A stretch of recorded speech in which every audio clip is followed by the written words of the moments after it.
Bismillahirrahmanirrahim. Assalamualaikum warahmatullahi wabarakatuh. Alhamdulillah, segala puji bagi Allah Subhanahu wa taala. Kita bersyukur kepada Allah yang masih memberikan kepada kita rahmat dengan mempertemukan kita, memberikan kepada kita kesempatan untuk beribadah di bulan yang mulia. Ini merupakan nikmat yang sangat besar yang harus kita syukuri, di mana banyak kita lihat ada yang sehari atau 2 hari sudah meninggal, tidak mendapatkan kesempatan untuk memperbanyak amal dan memperbaiki diri di bulan Ramadan ini. Salawat dan salam tak lupa untuk junjungan tercinta Nabi Muhammad sallallahu alaihi wasallam. Anak-anakku, siswa-siswi SMP Al-Irsyad yang mudah-mudahan senantiasa diberikan taufik oleh Allah. Pada kesempatan yang berbahagia ini, Ustadz ingin menyampaikan satu tema, yaitu berkaitan dengan adab dan sunnah-sunnah saat mengerjakan ibadah puasa. Di bulan yang mulia ini, Allah Subhanahu wa taala memberikan kepada kita begitu banyak kabar gembira dan janji yang pasti Allah Subhanahu wa taala tepati. Ketika Allah Subhanahu wa taala memberikan janji tertentu, maka janji Allah tidak sama seperti janji makhluknya. Pasti Allah Subhanahu wa taala akan tepati. Di antara janji itu adalah Allah Subhanahu wa taala akan memberikan ampunan bagi orang yang berpuasa. Di antara janjinya yang lain itu juga Allah Subhanahu wa taala akan memasukkan orang-orang yang beriman itu ke dalam surga melalui pintu yang khusus, yaitu pintu Ar-Rayyan. Yuqalu lahu Ar-Rayyan, ya, yadkhuluha as-shaimun. Pintu Ar-Rayyan yang hanya dimasuki, la yadkhulu illa as-shaimun, tidak dimasuki kecuali oleh orang-orang yang berpuasa. Kemudian di antara janji Allah Subhanahu wa taala yang lain kepada kita itu adalah, ya, lis-shaimi farhatani, bagi orang yang berpuasa itu akan mendapatkan 2 kebahagiaan. Farhatun inda fitrihi, bahagia ketika dia berbuka puasa. Yang kemudian kebahagiaan yang kedua itu adalah farhatun inda liqa'i rabbi, dan juga berbahagia saat nanti berjumpa dengan Allah Subhanahu wa taala. Ini di antara janji-janji Allah Subhanahu wa taala yang lain, dan masih banyak lagi keutamaan dan juga kabar gembira yang Allah berikan kepada kita. Tentu semuanya memiliki syarat dan ketentuan. Ketika Allah menjanjikan tertentu, maka kita harus memantaskan diri kita agar kita mendapatkan janji-janji Allah Subhanahu wa taala. Karena itu orang-orang yang beriman ketika mengerjakan ibadah puasa diiringi dengan ilmu, sehingga dengan ilmu itu ibadah yang ia kerjakan bertambah kualitasnya. Tidak hanya mengerjakan puasa dalam bentuk menahan diri dari makan dan minum, tetapi juga menahan diri dari hal-hal yang membatalkan, hal-hal yang merusak ibadah puasa, dan hal-hal yang dibenci saat mengerjakan ibadah puasa. Karena itulah pentingnya bagi kita untuk mempelajari dan mengetahui adab dan sunnah-sunnah di antara saat mengerjakan ibadah puasa, agar ibadah puasa kita itu berbuah janji Allah Subhanahu wa taala yang lain. Karena itu anak-anakku, di antara sunnah dan adab-adab dalam mengerjakan ibadah puasa dalam kitab Shahih Fiqih Sunnah, di antaranya disebutkan yang pertama itu adalah as-sahur, memakan sahur. Nabi Shallallahu alaihi wasallam bersabda, tasahharu walau bijur'ati ma'in. Makan sahurlah kalian walau dengan seteguk air.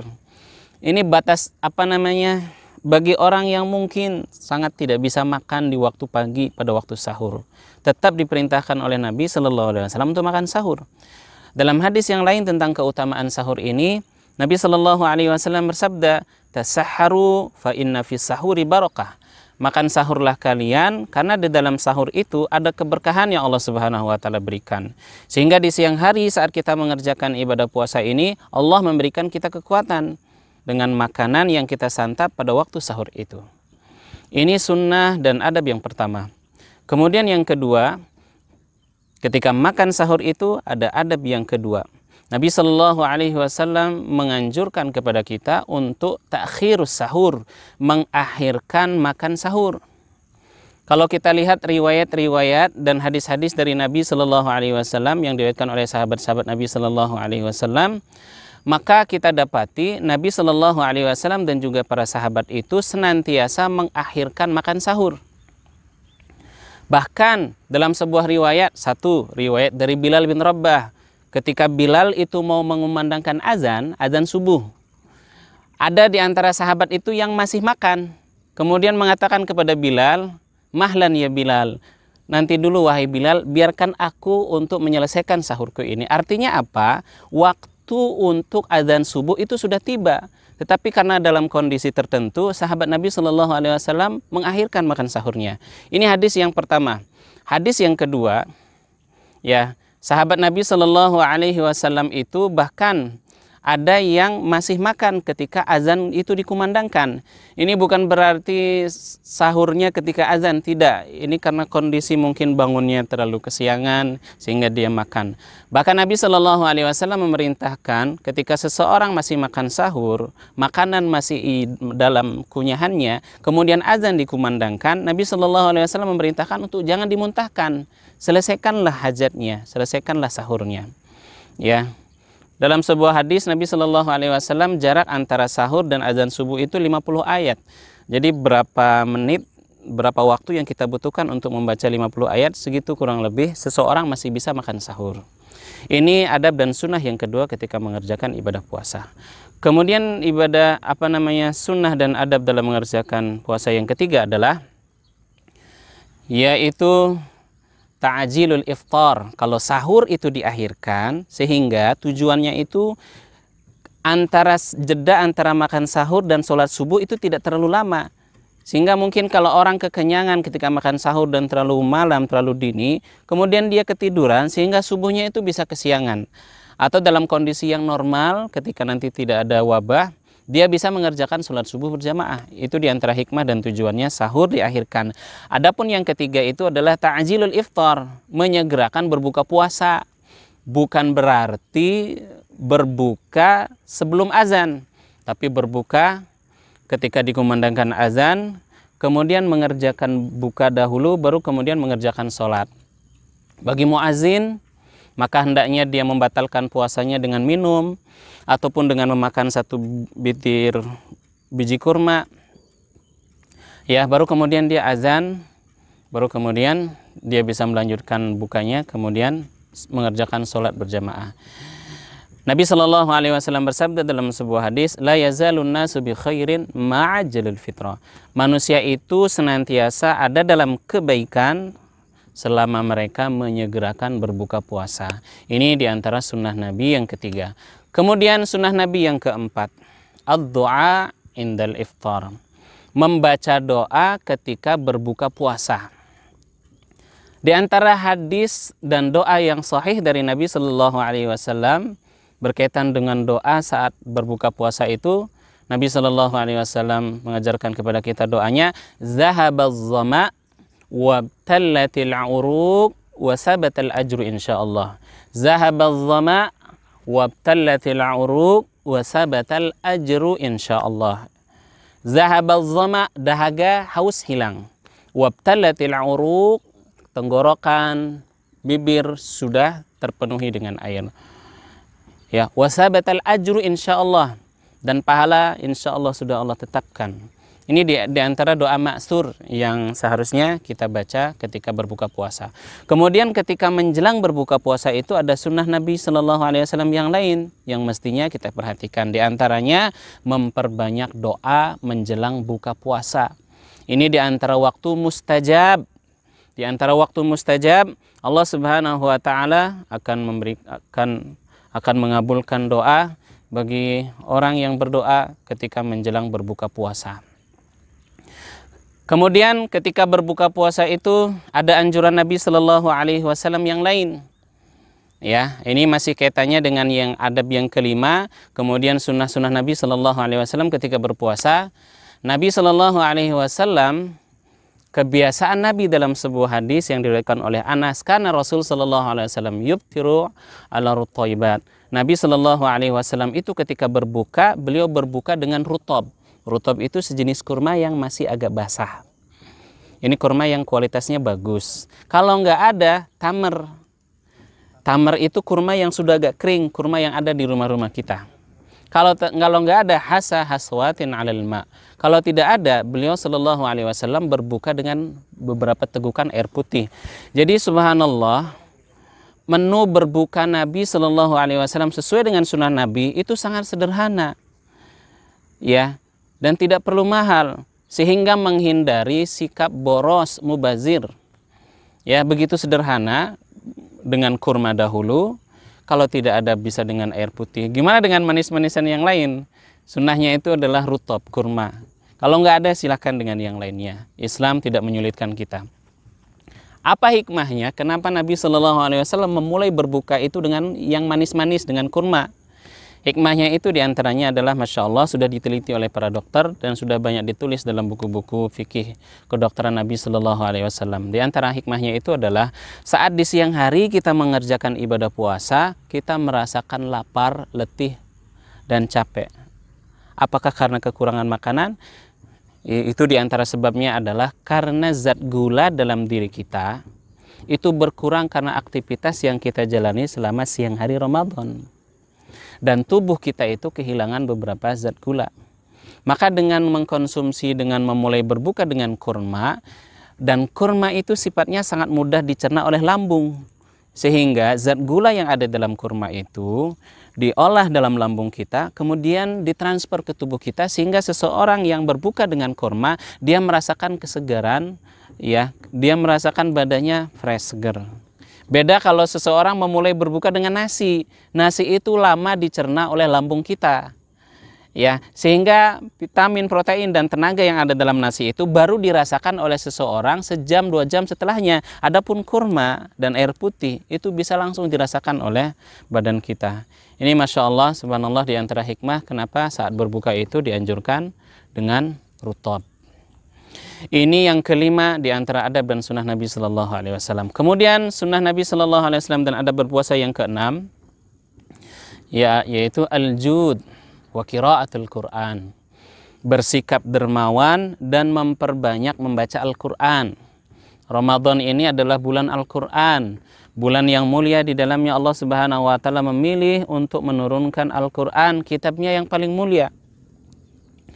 Maka alangkah rugi, anak-anakku, alangkah rugi di luar bulan Ramadan Al-Quran kita berdebu, jarang disentuh. Apalagi di dalam bulan Ramadan sama sekali tidak punya target. Maka mari kita buat target kita masing-masing. Ya, dalam 1 bulan Ramadan ini kita ingin menghatamkan 30 juz tadarus Al-Quran, berapa kali hatam? Kalau ingin 1 kali, maka kita membaca beberapa lembar dalam sehari. Bisa dibaca dari sholat subuh, zuhur, asar, maghrib, dan isya. Ya, kalau ingin menghatamkan 2 kali hatam, subhanallah, maka dia menambah lembaran-lembaran Al-Quran yang ia baca dalam waktu harian.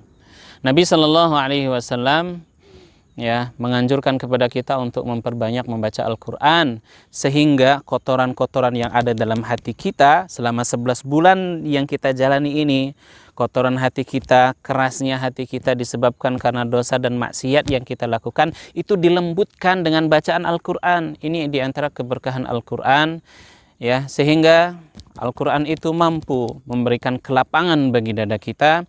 Al-Quran itu mampu memberikan kelembutan bagi hati kita. Karena kerasnya hati kita itu yang menghalangi kita untuk melakukan amal soleh dan kebaikan.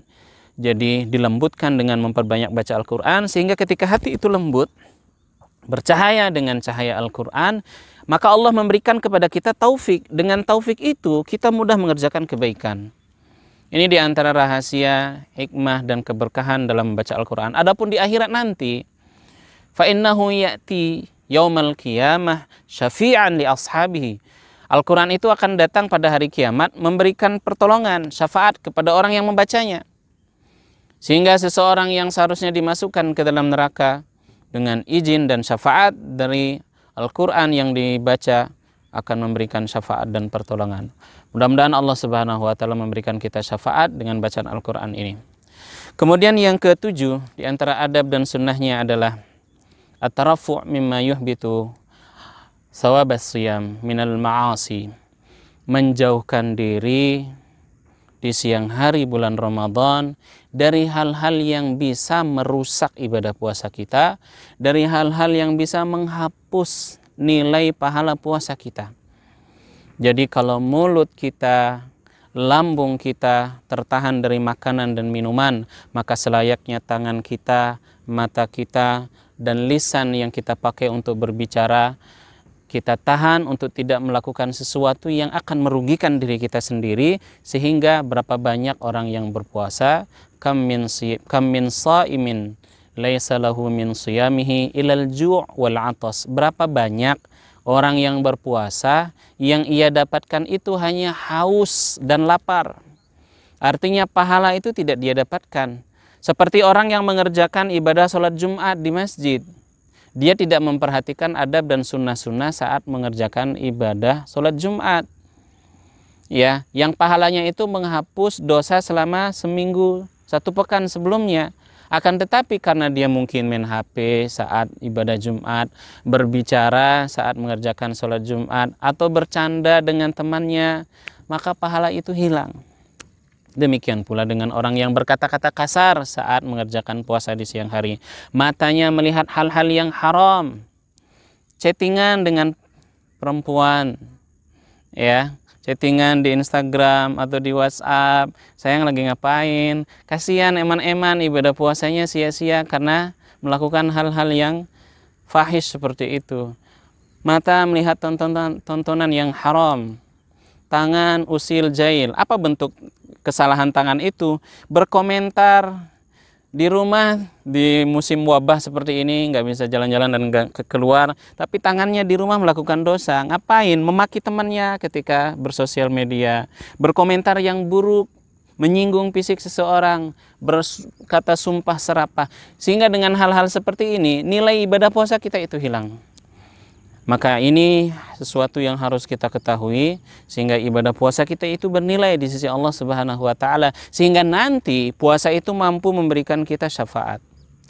Nanti di akhirat dengan puasa itu Allah Subhanahu wa taala memasukkan kita ke dalam pintu Ar-Rayyan, sehingga nanti di akhirat Allah Subhanahu wa taala memberikan kita karunia yang sangat besar, yaitu melihat wajah Allah Subhanahu wa taala yang maha indah, melihat wajah Allah dan zat Allah yang maha suci. Amin ya rabbal alamin.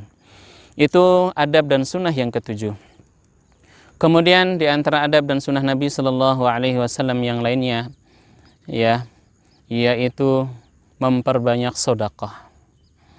Nabi Shallallahu Alaihi Wasallam itu dikatakan di antara sifat dan kemuliaan Rasulullah itu beliau sangat dermawan.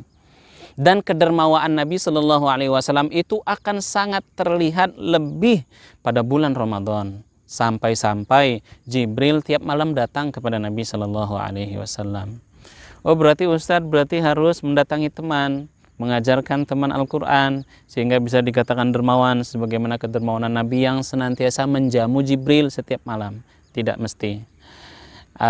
Nabi Shallallahu Alaihi Wasallam adalah orang yang sangat dermawan. Kedermawanan Nabi itu seperti angin yang berhembus.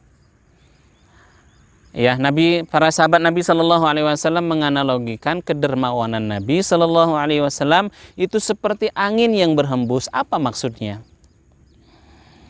Maksudnya adalah Nabi Muhammad Shallallahu Alaihi Wasallam, saking dermawannya beliau, semua sahabat itu merasakan bahwa Nabi Shallallahu Alaihi Wasallam adalah orang yang sangat dermawan. Sebagaimana kita, setiap dari kita merasakan hembusan angin. Mungkin ada di antara kita itu yang melakukan kedermawanan hanya orang-orang tertentu, hanya orang-orang yang disenangi yang merasakan kebaikan dan kedermawanannya. Tetapi Nabi Shallallahu Alaihi Wasallam, karena tidak ada rasa dengki dan benci di dalam hatinya, karena beliau menghendaki kebaikan pada diri umatnya, beliau bersikap dermawan. Bahkan kepada orang Arab Badui ketika selesai melakukan peperangan, ketika Nabi Shallallahu Alaihi Wasallam mendapatkan begitu banyak harta rampasan perang, beliau istirahat, berteduh di bawah pohon, ada selendang di bahu. Habis semua harta rampasan itu dibagi-bagi. Ada orang yang baru masuk Islam, Abu Sufyan, dikasih 100 onta. Anaknya Muawiyah dikasih juga 100. Yang lainnya ada dikasih 100 ekor kambing. Sahabat Nabi yang lain yang baru masuk Islam juga, Ada yang dikasih 100 onta, ada yang dikasih 100 kambing, belum lagi dinar dan dirham. Sampai-sampai sahabat Ansor itu cemburu. Lihat, Rasulullah SAW berjumpa dengan kaumnya, yaitu orang Quraisy yang di Mekah. Beliau memberikan kepada orang-orang muhajirin begitu banyak, sedangkan kita, orang yang menolong Nabi, orang-orang Ansor, tidak mendapatkan apapun. Cemburu. Kecemburuan yang wajar. Kemudian Nabi SAW menjelaskan, habis semua harta itu dibagikan, beliau berteduh, datang orang Arab Badui, perilakunya kasar, orang yang tidak memiliki adab dan attitude. Ditarik selendang Rasulullah sampai berbekas, kemudian merah. Nabi SAW agak sedikit marah, beliau mengancam, tidakkah kamu takut kepada Allah memperlakukan nabinya dengan kasar? Itu kata Nabi SAW. Apa jawaban orang Arab Badui ini? Orang Arab Badui udah paham bahwa seseorang yang bernama Nabi Muhammad SAW adalah orang yang dermawan. Arab Badui ini mengatakan, aku mendengar Nabi Muhammad SAW adalah orang yang tidak pernah membalas keburukan dengan keburukan. Rasulullah tersenyum. Kemudian kata Arab Badui, berikanlah harta yang Allah berikan kepadamu. Kata Rasul SAW, sudah habis aku bagi-bagikan. Seandainya masih ada, aku akan memberikan kepadamu. Karena Nabi SAW tidak ingin mengecewakan orang ini, maka beliau SAW memanggil beberapa sahabat untuk memberikan beberapa ekor kambing, belasan atau ratusan, wallahu a'lam, kepada orang Arab Badui, belum dikenal dermawanan Nabi SAW. Maka kemudian pulanglah Arab Badui ini ke kampungnya, membawa beberapa ekor kambing, entah belasan atau puluhan, wallahu a'lam bishawab. Kemudian dia mengatakan kepada penduduknya, ya ma'syaron nas, wahai sekalian manusia, sungguh aku telah mendatangi Nabi Muhammad SAW, orang yang memberi manusia, menginfakkan dan tidak takut menjadi orang yang miskin. Saksikanlah aku beriman kepadanya. Kemudian orang Arab Badui ini beriman kepada Nabi SAW karena akhlak dan kedermawanan Nabi SAW yang begitu mulia. Maka anak-anakku yang mudah-mudahan dirahmati Allah, sekolah mengadakan program walau pembelajaran online dari rumah, program infak itu tetap berjalan, silahkan ya. Sekolah sudah memfasilitasi, kalian bisa infak di rumah. Paling sedikit 1.000 atau 2.000 atau 3.000 atau 5.000, sehingga nanti infak yang sudah diniatkan untuk Allah ini jangan diambil lagi, biarkan dalam satu kotak atau dalam satu tempat, itu untuk Allah, sehingga nanti bisa memberikan kita keselamatan dan syafaat. Sedekah itu bisa menjauhkan kita dari api neraka. Sedekah itu nanti akan memberikan kemudahan bagi urusan-urusan kita. Gundah, gelisah, kecemasan, di antara obatnya itu adalah dengan bersedekah. Apalagi Masya Allah, kalau kalian mampu memberikan makan orang-orang yang ada di luar sana, memberikan takjil kepada orang yang berpuasa, pahalanya seseorang yang memberikan takjil, memberikan buka kepada orang yang berpuasa, dia mendapatkan pahala dari orang itu. Subhanallah, itu satu pahalanya. Pahala yang lain ada nggak? Ada pahala yang lain. Jadi nasi, makanan, atau apapun yang dimakan oleh orang yang beriman, kemudian badannya itu mendapatkan kekuatan dari makanan yang kita makan, kemudian dia melakukan kebaikan dengan badannya yang sehat itu, maka kebaikan-kebaikan yang ia lakukan itu juga untuk orang yang berinfak dan bersedekah. Jadi begitu besar pahala bagi orang yang bersedekah. Kalau sehari mampu memberi makan 2 orang, subhanallah, luar biasa. Ya.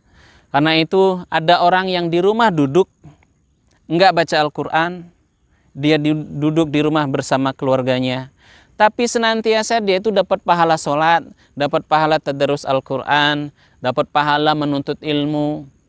Dari mana pahalanya itu? Karena orang ini adalah donatur, orang yang dermawan, dia menyumbangkan hartanya kepada pondok pesantren, kepada yayasan, ya, kepada lembaga amal kebaikan, sehingga orang yang menggunakan fasilitas infak yang diberikan itu, dibelikan Al-Quran, dibangun pondok, dibangun masjid, orang mengerjakan amal di dalamnya, semua pahala itu juga untuk orang yang berinfak ini. Begitu besar pahala. bagi orang yang melakukan kedermawanan. Karena itu seseorang tidak boleh iri kecuali diantaranya kepada orang yang pandai menghafal Al-Quran dia baca. Kedua, orang yang memiliki ilmu agama yang diajarkan. Kemudian orang yang belajar mengamalkan ilmunya. Yang ketiga, orang kaya yang dermawan yang menginfakkan hartanya. Ya, maka mudah-mudahan anak-anakku yang mudah-mudahan dirahmati Allah Subhanahu wa Ta'ala, Allah Subhanahu wa Ta'ala menjadikan kita pribadi yang dermawan. Kita melatih diri kita di bulan Ramadan ini untuk menjadi pribadi yang dermawan, memperbanyak membaca Al-Quran sehingga Allah memberikan kepada kita ampunan, rahmat, surga, dan nanti bisa berjumpa dengan Allah Subhanahu wa Ta'ala. Terima kasih. Mohon maaf apabila ada yang kurang. Assalamualaikum warahmatullahi wabarakatuh.